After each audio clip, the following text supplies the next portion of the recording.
আমি আবেগে আপ্লুত হয়ে যাই।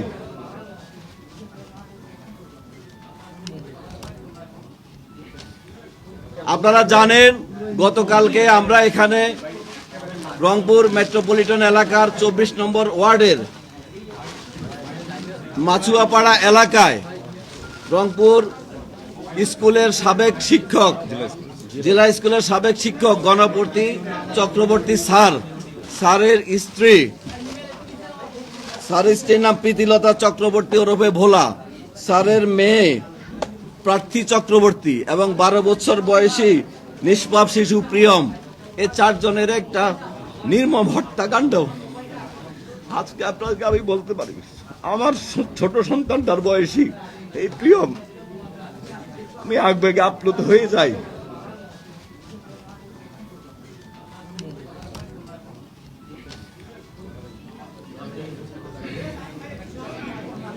এই হত্যাকাণ্ডের পরে আমাদের রংপুর মেট্রোপলিটন পুলিশ, আমাদের সিআইডি টিম, এখানে সুমিত আছেন, আমাদের ডিবির নরেশ, আমাদের এডিশনাল কমিশনার নরেশ আছেন, আমাদের সনাতন ডিবির টিম সহ আমাদের পুলিশের সকল সংস্থা, গোয়েন্দা সংস্থা, মিডিয়া কর্মী, সমাজকর্মী সকলের সম্মিলিত প্রচেষ্টায় আমরা অত্যন্ত অল্প সময়ের মধ্যে এই তথ্যটা উদ্ঘাটিত করতে সক্ষম হয়েছি। অনধিকার প্রবেশ করে ওনার বাসায় তারা মাদক সেবন করতেছিল বা আড্ডা দিচ্ছিল, আড্ডার পরে মাদক সেবনও করতেছিল।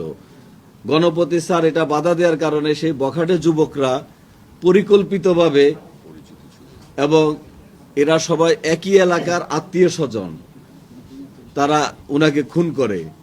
তারা যারা খুনি, এই খুনি মুগ্ধ এবং সিদ্ধার্থ, এরা গণপতি স্যারকে স্যার বলতেন, গণপতি স্যারের নিহত স্ত্রীকে কাকি ডাকতেন। আর মেয়েটার ব্যাপারে কথা হয়েছে, তার সাথে খুব একটা কথা হতো না।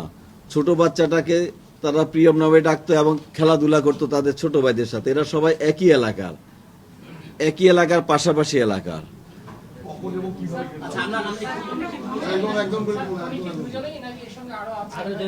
না, আমরা এই খুনি 2 জনেই পেয়েছি, তাদের স্বীকারোক্তি আমাদের দুজনে অ্যারেস্ট হয়েছে।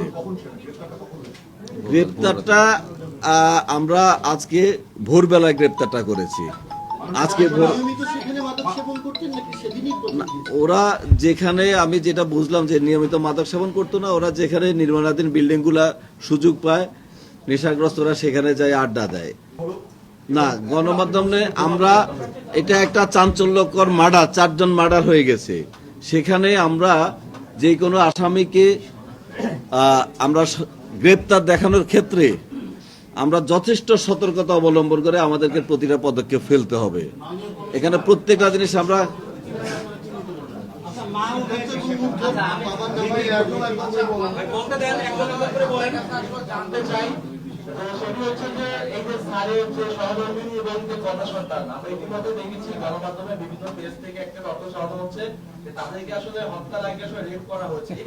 না, এই হত্যার এরকম রেপের কোনো আলামত পাওয়া যায় নাই।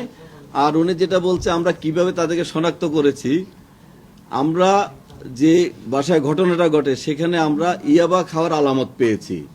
তখন আমরা সন্দেহ করি যে যারা ঘটনা ঘটিয়েছে, ঘটনার আগে পর হোক তারা ইয়াবা খেয়েছে, খেজুর খেয়েছে, খেজুরটার যে বিচি রয়েছে আমরা সেটা ডিএনএ টেস্টে দিয়েছি। এরপরে ফ্রিজ থেকে বের করে শশা খেয়েছে, শশা অর্ধ কামড় দেওয়া রয়েছে এবং তাদের বক্তব্যের সাথে এটা মিলে গেছে। তারা যখন খুন করে, খুন শেষ হওয়ার পরে তারা বলছে যে খুনিরা, তাদের শরীর খুব উত্তেজিত ছিল, তখন তারা শশা বের করে শশা খায়, এরপরে তারা গোসল করে। এরপরে একটা চুড়ি পেয়েছি আমরা, একটা চুড়িকে আগুন দিয়ে টেস্ট করানো হয়েছে, এটা গোল্ড নাকি গোল্ড না। তার মানে যে গোল্ডের ব্যাপারে অভিজ্ঞ সেরকম লোক এখানে জড়িত থাকতে পারে। এইসব তথ্য উপাত্ত বিশ্লেষণ করে আমরা আমাদের কাজে অগ্রগতি হয়েছে এবং আমরা আসামি গ্রেপ্তার করতে সক্ষম হয়েছি। যে 2 জন আসামি অ্যারেস্ট হয়েছে, একজন হলো শ্রী মুগ্ধ দাস, পিতা শ্রী কানু দাস। মুগ্ধ দাসের বয়স 23, পিতা কানু দাস, মাতা সেনারানী দাস। দ্বিতীয় যেটা সিদ্ধার্থ দাস, বয়স 19, পিতা বিনয় চন্দ্র দাস, মাতা পাপড়ি দাস। উভয়ের সাং মাছুয়াপাড়া, কোতোয়ালি থানা, রংপুর মেট্রো। আর এই যে 4টা খুন হয়েছে, 4টা খুন একের পর এক হয়েছে। প্রথমে গণপতি চক্রবর্তী স্যারকে খুন করা হয়।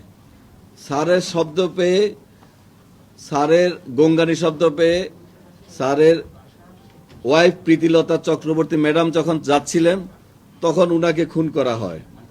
উনার শব্দ পেয়ে মেয়েটা যখন আসতেছিলেন প্রার্থী চক্রবর্তী, এরপরে প্রার্থী চক্রবর্তীকে খুন করা হয়। সবশেষে ঘুমিয়ে থাকা নিষ্পাপ শিশুটাকে খুন করা হয় এবং খুনগুলা একটার পর একটা করা হয়। হত্যাকাণ্ডে আমরা তৎকালীন পুলিশের যে ব্রিফিং, তাতে কিছু আসামিকে 164, 162 এর 161 এর বরাত দিয়ে বলা হয়েছিল। আবার অনেকদিন পরেই দেখা গেল যে প্রকৃত খুনিদের ব্যাপারেও 164 করা হলো। তার মানে প্রথম ব্রিফিংটা ছিল ভুল বা প্রথম আসামি ধরাটা ছিল ভুল। এই ধরনের কোনো ভুল করছেন না তো?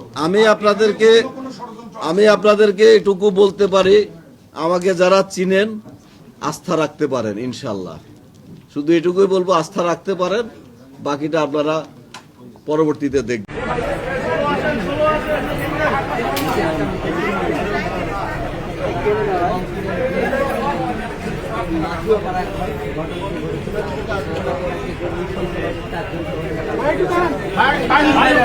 ভাগেন 100 100 টাকা